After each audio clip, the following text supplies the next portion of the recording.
everyone, in this video I have my fourth and final project with the May Thompson's Craft Supplies Mixed Media Kit to share with you. The kit is called A Perfect Gentleman. If you haven't already, I've done a bunch of projects and a kit share of this. I will link them all below for you to check out.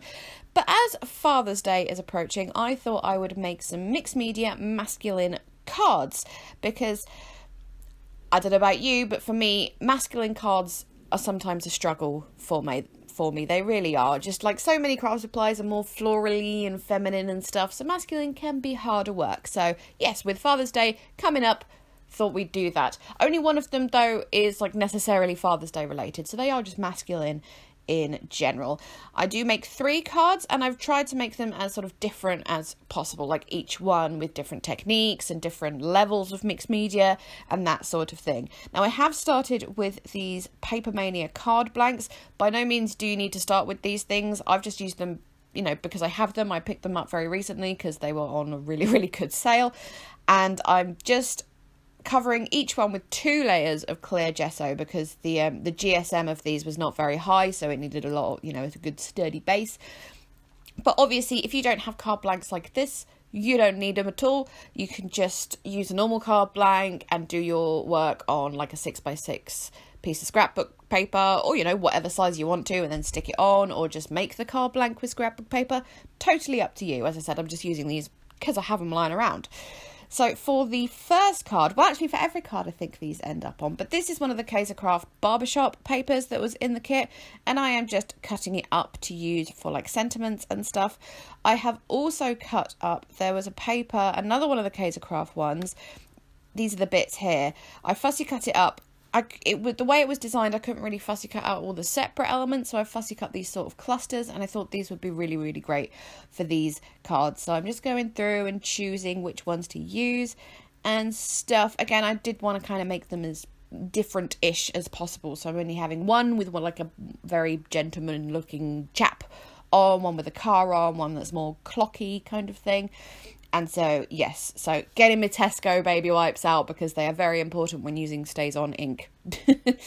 I'm one of those people who really likes to keep my stamps clean for as long as possible. And anyway, yeah. So using the Kaiser Craft, again, stamps from the kit, I'm just putting this cog shape on the side there, and then I will immediately clean that off.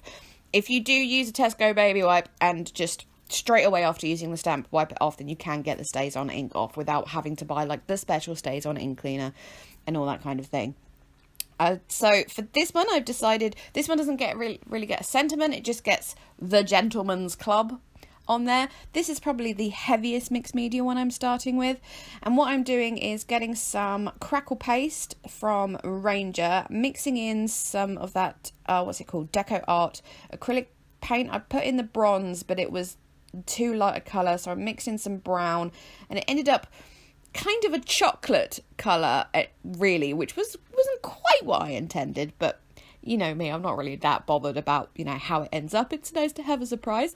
That stencil, as you've probably guessed, Kaiser Craft, came with the kit, and yes, I'm just putting some of that over there. Now, because I mixed in quite a lot of the acrylic paint into that Crackle paste, it didn't dry very crackly, because obviously I've sort of, you know, not watered down, but mixed down the Crackle paste, so it only crackled a little bit, but that's fine. I think that works quite well with the pipes, because you don't want pipes to look too crackly, just a little bit crackly.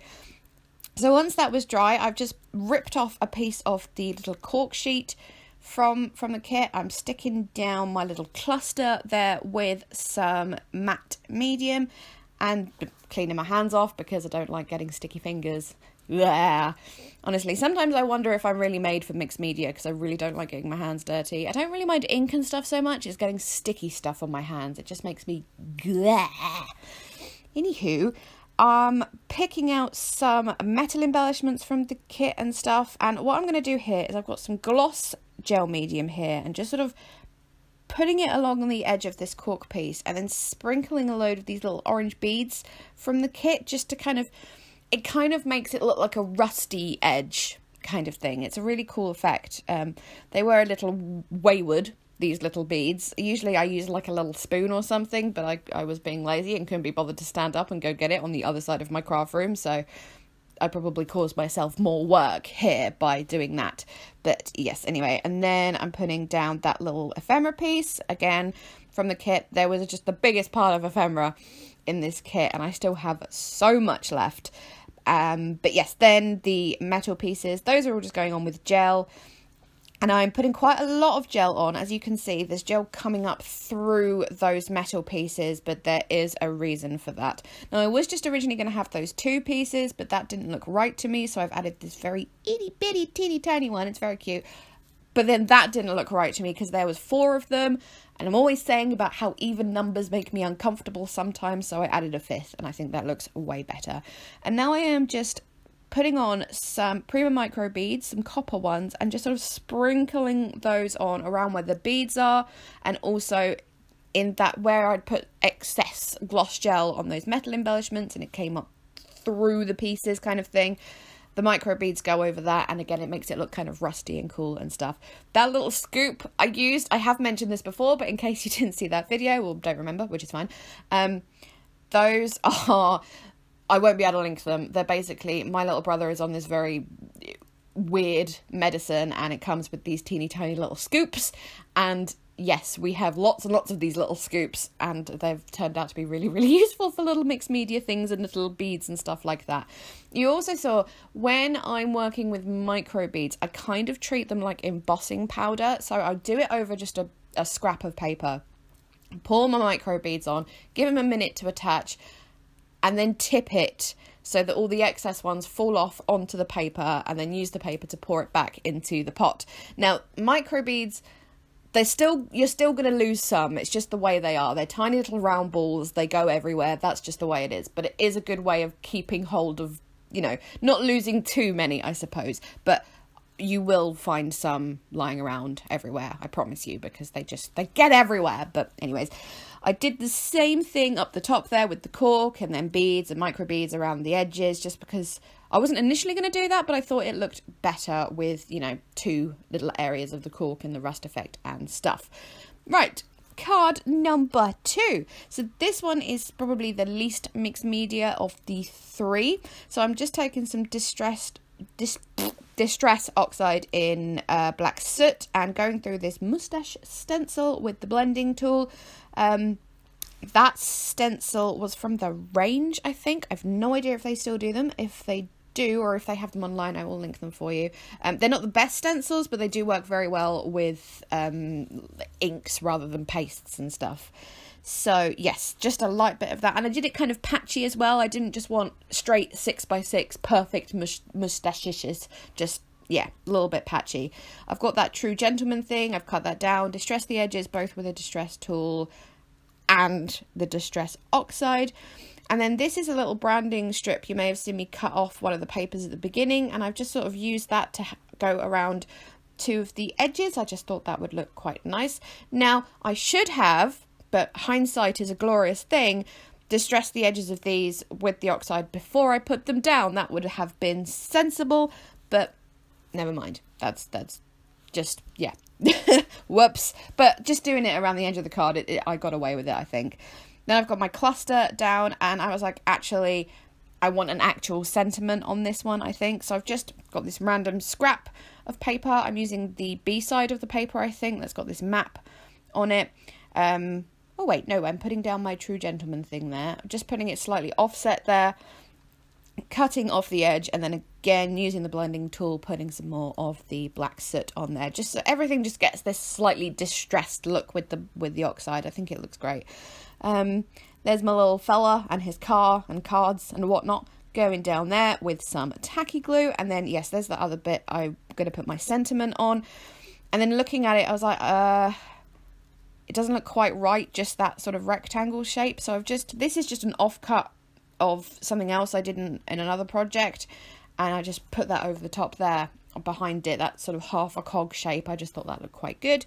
And then I'm putting that up on foam tape just to lift it up a little bit more, and then I'm going to use the Pink Fresh Studio Alphas from the kit just to write out for you, so it doesn't have to be birthday or Father's Day or any sort of particular thing. For you covers all bases.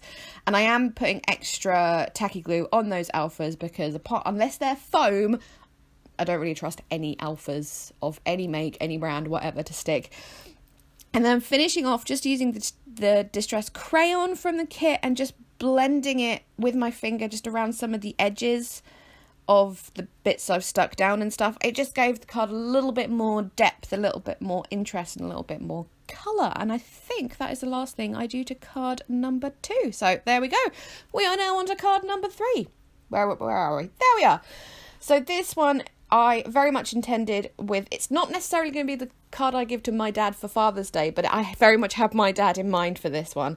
So I've put I've sponged on some heavy gesso there, and then I'm adding some Distress Stain in Tarnished Brass and the Lindy's in Cowabunga Copper, and the gesso is actually still wet and they've kind of mixed in with the gesso to get this light effect. And now I'm going to do some spraying of ink on top of that. So again, Cowabunga Copper, I go in with Tarnished Brass, again Heidi Swap in Tea, and Dylusions in Melted Chocolate. I will try and link all of those for you. And then I'm just letting those sort of move around and stuff. These 4 inks worked quite interestingly together. Obviously, they're all different brands and types of ink and stuff. And yeah, some of it dried like really nice and opaque and stuff. And then there was this area that dried like really thick and almost sticky, but it's not actually sticky to touch. It just looks like it is. So yeah, it was quite an interesting experiment there, seeing how all those inks blended in and worked together. I had a good time. And then also splatters, because I love me some splatters. So that's the Dylusions Melted Chocolate again, and again with the Distress Tarnished Brass.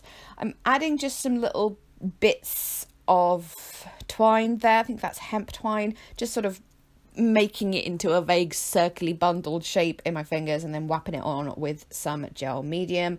And then I also decided to include this clock behind my original sort of cluster that I was going to use, because I just thought it looked better, really. And also, my dad loves his clocks, so an extra clock is always good for something that, yeah. Again, not necessarily going to give it to my dad for Father's Day, but I did have him in mind, as I've said like 3 times now. And then this is from that cut apart sheet we saw at the beginning, distressing the edges with Oxide in Vintage Photo, and just tucking that slightly behind there so I can use that as my little bit for the sentiment. And again, I'm doing the same thing with those alphas, putting tacky glue on them because I don't trust alphas. And what am I going to write? I don't remember. Oh, Best Dad, I think, is what I write on here. So yes, I have no idea why I started with the S of the word best. I just don't know why my brain works in certain ways sometimes. It's just unknown.